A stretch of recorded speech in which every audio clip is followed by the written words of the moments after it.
मेरे पाकिस्तानियों, सबसे पहले मैं आपके साथ कुछ शेयर करना चाहता हूं।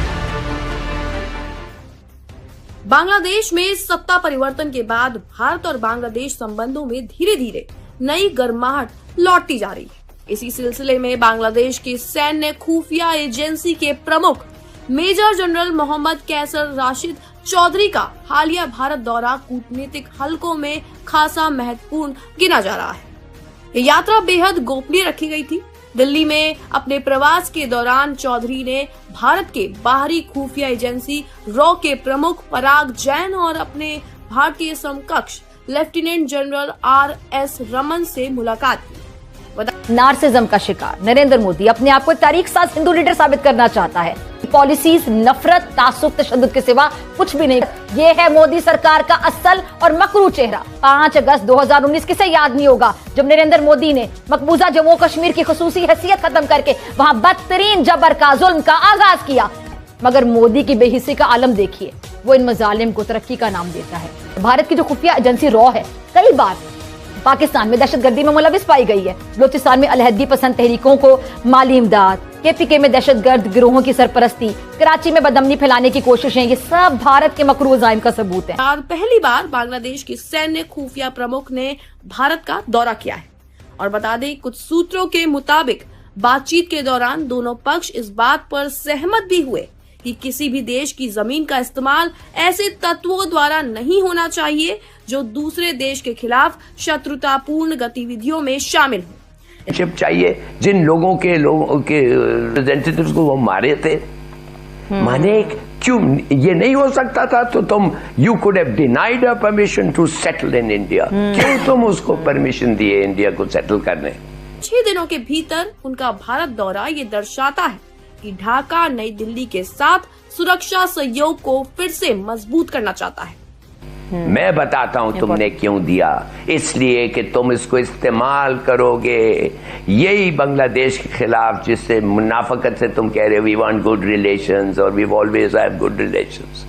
तुम चाहोगे उसको इस्तेमाल करोगे to ferment trouble in Bangladesh.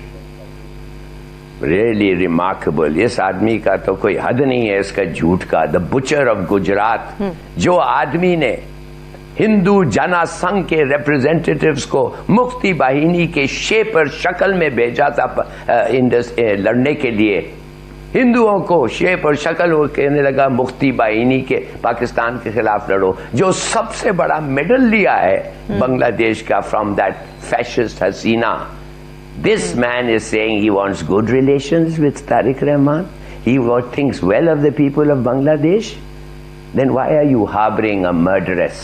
मैं अगर किसी से पूछता हूँ, आजकल इंतहाई जो इंटेलिजेंस कम्युनिटीज हैं मुख्तलिफ दुनिया की, और खासतौर के ऊपर जो पाकिस्तान की इंटेलिजेंस कम्युनिटी है, जिसको वाकई हालात का पता है कि क्या हो रहा है, और उन्होंने इनकी पूछल के ऊपर पैर रख के हल्का सा मरोड़ा और जो चीखें निकली, तो उसके बाद इंटेलिजेंस कम्युनिटी कहती है, जब हमने पूछा कि हाल के क्या हुई हमारे चीफ ऑफ डिफेंस फोर्सेस की फील्ड मार्शल साहब की, तो वो कहते हैं भाई उसके हाल ये है कि रजिया फंस गई गुंडों में।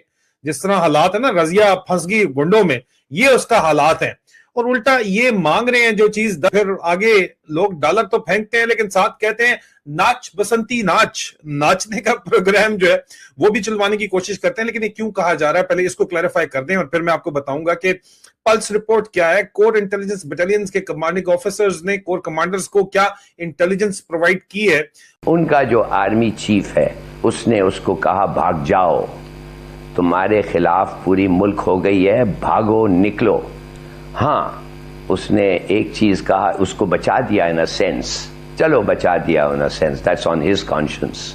मगर she was sentenced to death, इसके माने कि लोगों ने तो पहचान लिया उसको, मगर इन्होंने उसको भगाया और tell her to get out. और उसके बाद उन्होंने वादा किया था कि हम फेयर इलेक्शंस होल्ड करेंगे, and for this I compliment them even more. Fair elections उन्होंने कंडक्ट किया। जब आर्मी का रोल ऐसे होता है तो always the army will become popular, it will become a people's army. ये याद रखना चाहिए। देखिए इब्राहिमीन, शुरू करें मूडी का जो पैगाम आया तारिक रहमान को, देखिए उसमें क्या, मैं कहता हूं क्या कितना मुनाफिकत था उसमें। सोचिए एक मिनट के लिए, इतना मुनाफिकत कि वो पैगाम में उसको मुबारकबाद देता है और साथ साथ वो कहता है कि आपके साथ हम गुड रिलेशंस और बड़े अच्छे रिलेशंस और हम ये वो। अरे भाई खुदा की बंदे, तुम एक कातिल को पनाह दे रहे हो। You are giving shelter to a murderous हसीना, जिन्होंने बगैर शर्मी से पुलिस को कहा है कि अनआर्म्ड डेमोन्स्ट्रेटर्स को सीधी गोली चलाओ और मारो। दोस्तों, दक्षिण एशिया की राजनीति में पिछले कुछ दिनों से जो हलचल दिख रही है उसने कई अटकलों को जन्म दे दिया है।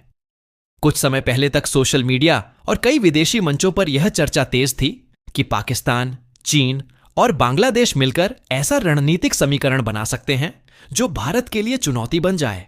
लेकिन हाल ही में सामने आई कूटनीतिक गतिविधियों ने तस्वीर को थोड़ा अलग दिशा में मोड़ दिया है। बांग्लादेश के नए खुफिया प्रमुख का भारत द्वारा इसी संदर्भ में काफी चर्चा में रहा, जहां दोनों देशों के बीच सुरक्षा सहयोग, सीमा स्थिरता और क्षेत्रीय शांति जैसे मुद्दों पर बातचीत हुई। बताया जा रहा है कि इस बैठक में यह भी दोहराया गया कि बांग्लादेश की भूमि का इस्तेमाल किसी भी पड़ोसी देश के खिलाफ नहीं होने दिया जाएगा, जिससे क्षेत्रीय संतुलन पर नई बहस शुरू हो गई है। अंतर्राष्ट्रीय विश्लेषक मानते हैं कि दक्षिण एशिया में बदलते रिश्ते केवल बयानबाजी से तय नहीं होते, बल्कि लगातार संवाद, व्यापार और सुरक्षा सहयोग से तय होते हैं। यही वजह है कि भारत और बांग्लादेश के बीच बढ़ते संपर्क को कई विशेषज्ञ स्थिरता की दिशा में महत्वपूर्ण कदम मान रहे हैं। अब सवाल यह है कि आने वाले समय में क्या क्षेत्रीय राजनीति और अधिक संतुलित होगी या फिर नए समीकरण बनेंगे।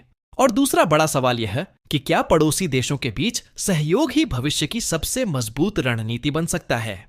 अगर आपको भी लगता है कि दक्षिण एशिया की राजनीति में आने वाले दिनों में बड़े बदलाव देखने को मिल सकते हैं, तो अपनी राय जरूर बताइए। और अगर आपको ऐसी ही जानकारीपूर्ण वीडियो पसंद आती हैं, तो वीडियो को लाइक करें, अपने दोस्तों के साथ शेयर करें और चैनल को सब्सक्राइब करना बिल्कुल न भूलें।